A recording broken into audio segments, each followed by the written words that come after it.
to say in conversation that the position of a manager was to find a way to placate both sides of the fence whilst trying to execute orders in a way that shows capability. All the while, you will face increasing demands and challenges. Yes, I know it's a bit of a mouthful, but in simple terms, I put it this way. Being in management is trying to do your best while everyone directs their frustrations towards you. It is a series of constant no-win scenarios. You just have to try your hardest and form plans in order to survive and evolve. You often think that life will not get any easier, and as each year passes by, you will start to feel a sense of increasing irrelevance. Technology gets smarter, cheaper, and faster while our bodies and minds gradually weaken with age. Eventually, you have to accept that one day you will be replaced. When the day finally comes, you may experience a sense of relief, but there will also be a moment when you start to wonder, what will happen to me now? The first wave of redundancies within our operation came as something of a shock to most of the employees involved. It was decided that by shifting some of the manufacturing process over to an automated assembly line, the production could be at least 50% more efficient. This would be achieved by using automatons rather than humans. The first 5 people to be chosen were either close to retirement age, or they had consistent performance issues, or perhaps it was poor attendance or timekeeping. They also happened to be the workers who gave the management team the biggest headaches. To be honest, it came as a relief to me when the names of the chosen were announced, and secretly I would not miss having any of them around. 3 robot workers were integrated into the remaining team comprising 50 staff. During the first month of the upgrade, it looked as if the company owners might have made a mistake.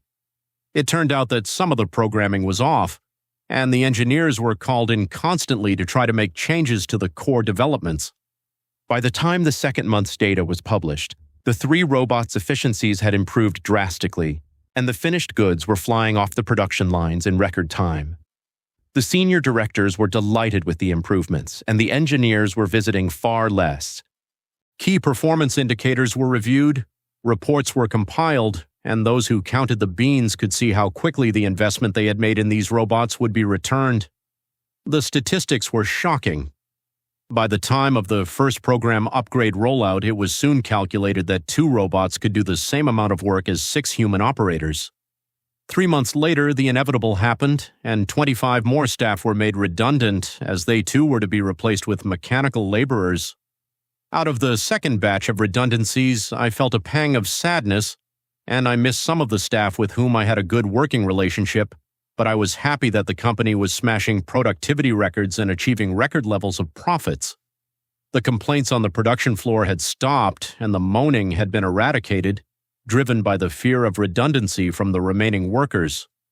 The rumors started as the workers were worried about who would be next, so they too were working harder, but in the end, they simply could not compete. The robots were working 24 hours a day, 7 days a week. They didn't take days off.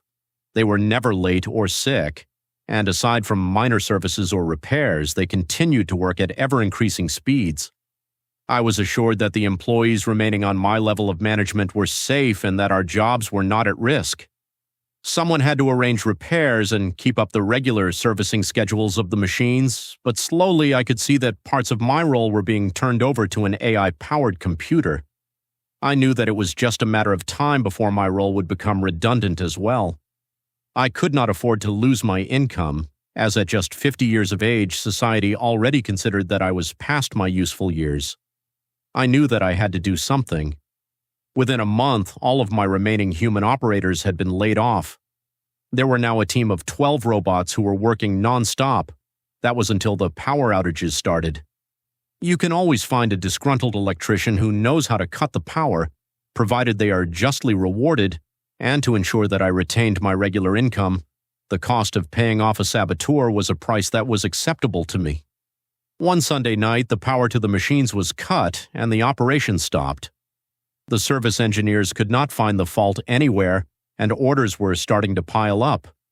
There was no other choice but to call up the old employees and ask if they could support the operation temporarily, and around half of the staff agreed to return, but only for increased financial rewards. The automatons were out of use for almost a month. Whenever the service engineers found the fault in the power supply, the robots would begin production, But within hours, another mysterious fault would suddenly appear. I was certain that at some point soon, the company owners would realize that some of the human operators had to be kept. I thought that they would realize that they needed to rethink the decisions they had made. We had to turn back the clock and go back to the past, a return to the old ways of working. How wrong I was. In the background, technology was evolving fast, and the service engineers announced that they had developed a battery that never needed charging. It was guaranteed to last for at least 50 years. The charging points were removed and new batteries were installed in the robots. The cycle began again, and the staff were told that they were no longer required. Despite my best efforts, my idea had failed, and the installation of the new batteries, along with another improved update, meant that the robots could now produce even more product. They now had the capability of making direct calls to the service team and engineers to report issues, and they would call in remotely if they needed any updates. The robots were enhanced to stop anyone from accessing their internal components, and at that point, I knew that my time was almost up. Try as I might, it became harder for me to justify my position. After the fifth upgrade was installed, using a more sophisticated AI interface, the automatons began to think for themselves. They formed a collective with a hive mentality. Each robot was now working in unison with the others. They could do everything that I was once tasked with, and soon after I was called in to see the human resource officer, to be told that the company were going to have to let me go. I begged and pleaded with them to let me stay. I offered to work more hours or for a reduced salary. After all my years of loyal service to the company, I knew nothing else outside of it. It turned out to be a futile gesture. I would be leaving at the end of the week with a small redundancy package that I knew would not last for very long. I had just 3 days left. When my shift ended, the drive to my home felt longer than usual. I struggled to imagine what I would do after my job was made redundant. I hoped that there might still be a manual role that I could apply for somewhere else, but it seemed unlikely. The age of the robotic workforce was here to stay, and humans were no longer deemed necessary to produce goods. No matter how hard I searched for another job, it seemed like there was no one interested in hiring humans anymore, and I had just days left at my job. The end of the week arrived far too quickly. There was no one present from the senior team that day, as everyone was now working from home. There was a card delivered to my workstation, along with a gold watch and a note that my redundancy payment was in the bank. My P45 would be issued electronically. I sat down at my station, ready for one final shift, and I watched the robots performing every part of the operation from start to finish. I was saddened, but at the same time it was truly a harmonious sight to behold. It was just before lunch break, and I started to head toward the canteen where I would sit on my own in silence for one last time. I don't know how, but I could sense that there was something wrong. Then I smelt the acrid smoke and turned to see that one of the robotic workers had flames shooting out from its rear battery compartment. Without thought, I dashed to the closest fire extinguisher and aimed it directly at the source of the flames. I heard a loud bang, along with a flash of light, and then there was nothing but darkness. Over the next few hours, I entered a dreamlike state. I was drifting in and out of consciousness. I could feel my soul leaving my body, but then it returned over and over again. I screamed out in pain, desperate to understand what was happening, but the screams were quickly silenced. Eventually, my eyes flickered open and I knew that they would never close again. When I look down at my hands, I see that everything has changed.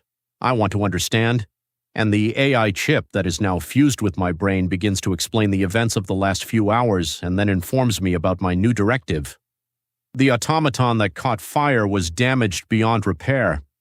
When I attempted to extinguish the fire, I used the wrong extinguisher, and I was hit with a massive electrical shock that stopped my heart. Without the correct number of robots in place, the collective mind knew that production levels would drop, and it would take days for a replacement unit to arrive. The automatons decided that there was an alternative method of continuing efficient production. The robots accessed medical information from the internet, which enabled them to perform numerous operations.